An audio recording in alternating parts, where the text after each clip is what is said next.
My dear brothers and sisters in the risen Lord, Thursday after Ash Wednesday,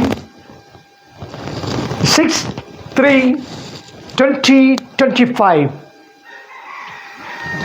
What death did to Jesus is nothing compared to what Jesus did to death.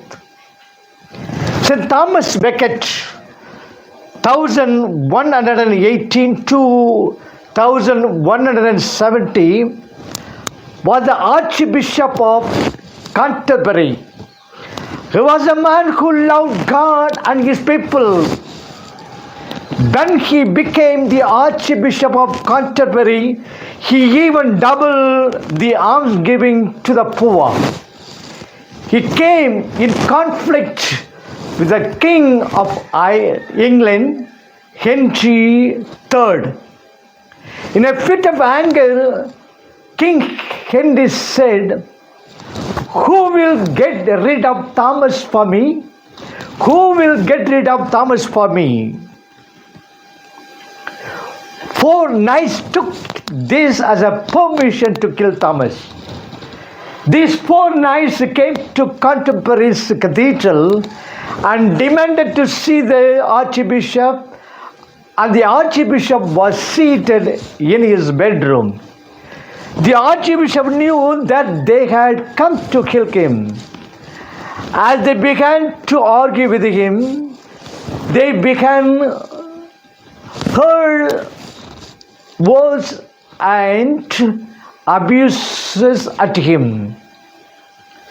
Perceiving a threat to his life, the other monks gently pushed the Archbishop inside the cathedral and closed the door. The Archbishop opened the door saying, "A church is not a castle." When the door opened, the 4 knights rushed toward the Archbishop and hacked him to death between the altars of Our Lady and St. Benedict. Courageously, St. Thomas Becket laid down his life for God. In today's Gospel, Jesus spoke about his own suffering and death at the hands of the elders, chief priests, and the scribes. Let's note 1. The clarity of Jesus. Our Lord perceived and predicted his suffering and death with great clarity. He predicted the place of his death as Jerusalem, Matthew chapter 16, verse 21, and the people, the elders, chief priests, and the scribes, the Sanhedrin, as the great movers of his death.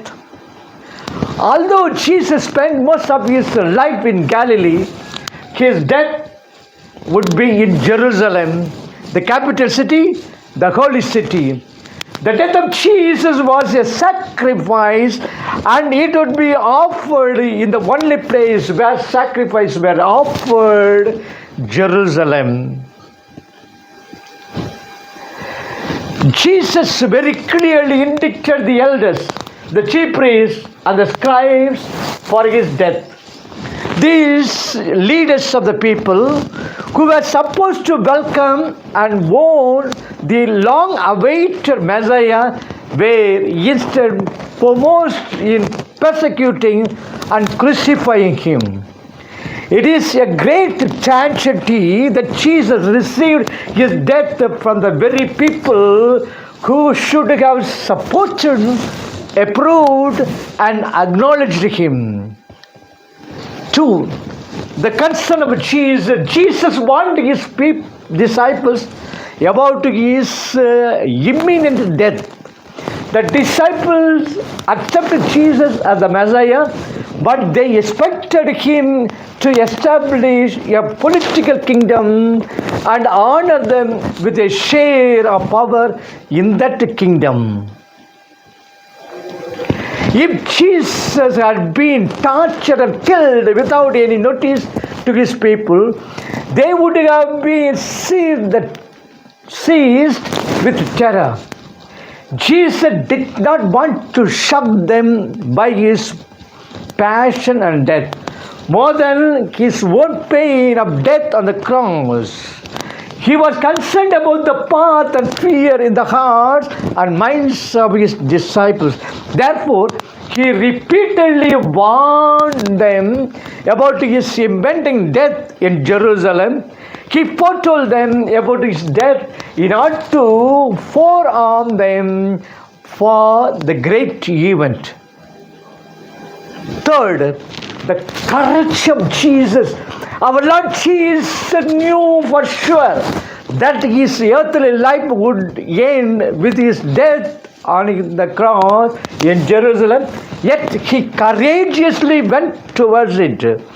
He was neither afraid of his death nor the pain that went before it.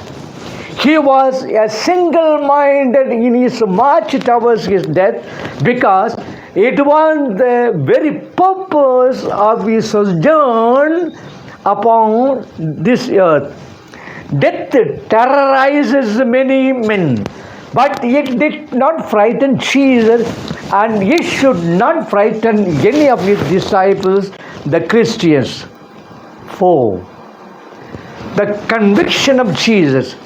Death was not an end in Jesus' life. It was the beginning of new life. Jesus said to his disciples that on the third day he would be raised. His raising again would prove that he was the Son of God, notwithstanding his sufferings. As clear as Jesus was about his own suffering and death, so clearly convinced was he about his resurrection. As Jesus spoke to his disciples about his suffering and death, he also spoke to them about his resurrection so that their faith could be strengthened. Those that share in church's suffering will also share in the joy of his resurrection. St. Paul rightly said, if we have died with him, we will also live with him. If we endure, we will also reign with him. 2 Timothy chapter 2, verse 11 to 12. May God bless you all. Amen.